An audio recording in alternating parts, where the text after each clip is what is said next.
The financial services industry is actually uniquely well positioned to experience huge gains in personalization, as every click, form filled, or transaction translates into an abundance of user information.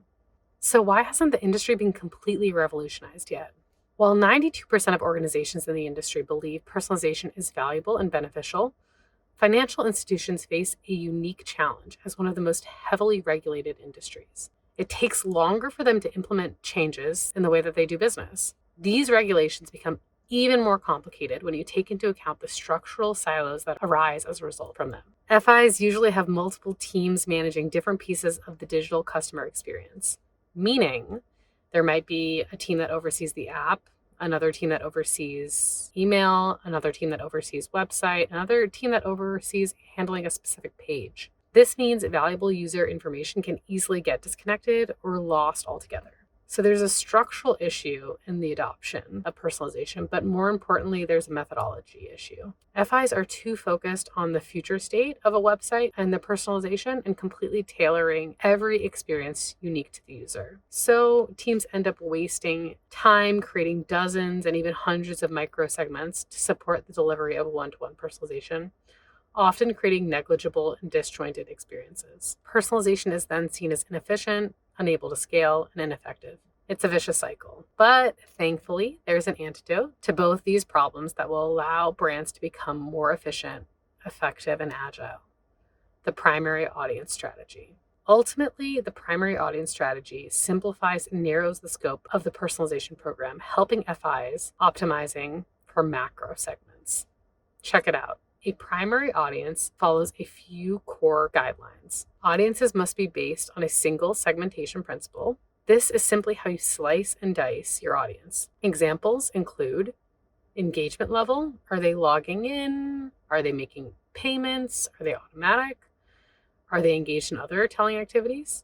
Life cycle phase. Are they a prospect, an early month on book, declining customer, maturing customer? Where in the life cycle do they sit? Product attainment. How many products or services do they have? Are they in different categories or the same? Is there an opportunity to cross-sell or upsell? A single segmentation principle shows how your audience changes over time. For example, if you're segmenting by engagement, a low engaged audience member may be a first-time user. A medium engaged audience, on the other hand, could be someone who's signed up but hasn't really done more than log into their account. And a highly engaged customer could be someone who's a power user on the site. The goal is to move someone from one audience to another, maturing them. This brings us to our second point. Audiences must cover 100% of traffic. You can achieve maximum optimization and maximum benefit if you're covering 100%. This means you want little to no overlap in audiences. Remember that segmenting by engagement example I talked about? That's actually 4 different audiences: unengaged, low engaged, medium engaged, and highly engaged. Let's say that you've established your primary audiences by life cycle, and you are looking at those 4 different audiences. So by life cycle, it would be prospects, early month on book, mature customers, and declining customers. That said, only 3 to 4 audiences should be prioritized max. Why? Because no financial institution or any organization, matter of fact, has unlimited resources. Scalability is the name of the game. So scalability in the way that we use our marketing, development, and analyst resources. So all ideas, execution, and analysis should be done by these primary audiences. Once you decide on a segmentation principle, you can start to investigate the KPIs that are most important to focus on.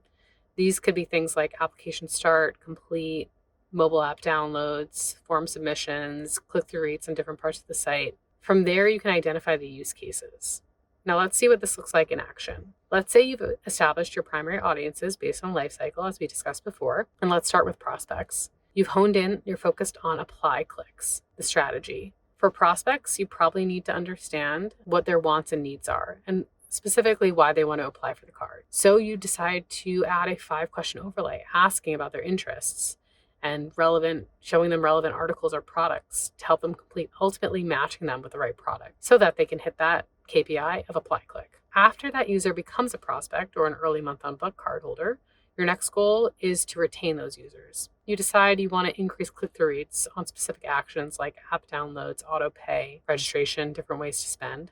So you decide to test personalizing a hero banner on your website and showcasing that audience different messages about activation and registration. But let's say after a few years, these customers unfortunately move into declining phase. We don't love to see it, but it happens. The goal is to re-engage them in any possible way. So you set a KPI as click-through rate to encourage action. Why not use one of my favorites and create a sense of urgency so when they land on site, you show them a limited time offer via a homepage hero or a notification or an overlay, including a countdown timer to really spur action. There you have it. That's how a primary audience strategy helps teams harness the customer data they have available and test new ideas, despite institutional constraints. This system creates a sustainable, agile, and efficient program that helps you improve customer experience. If you want to learn more, you can check out the full article on Dynamic Yield's XP Squared Learning Center. You can also read Dynamic Yield's original research on the 2023 State of Personalization Maturity Report in Financial Services. And be sure to check out our Rooted Personalization Hub, which houses everything you need to better understand and implement primary audiences for a sustainable, efficient, and powerful personalization program.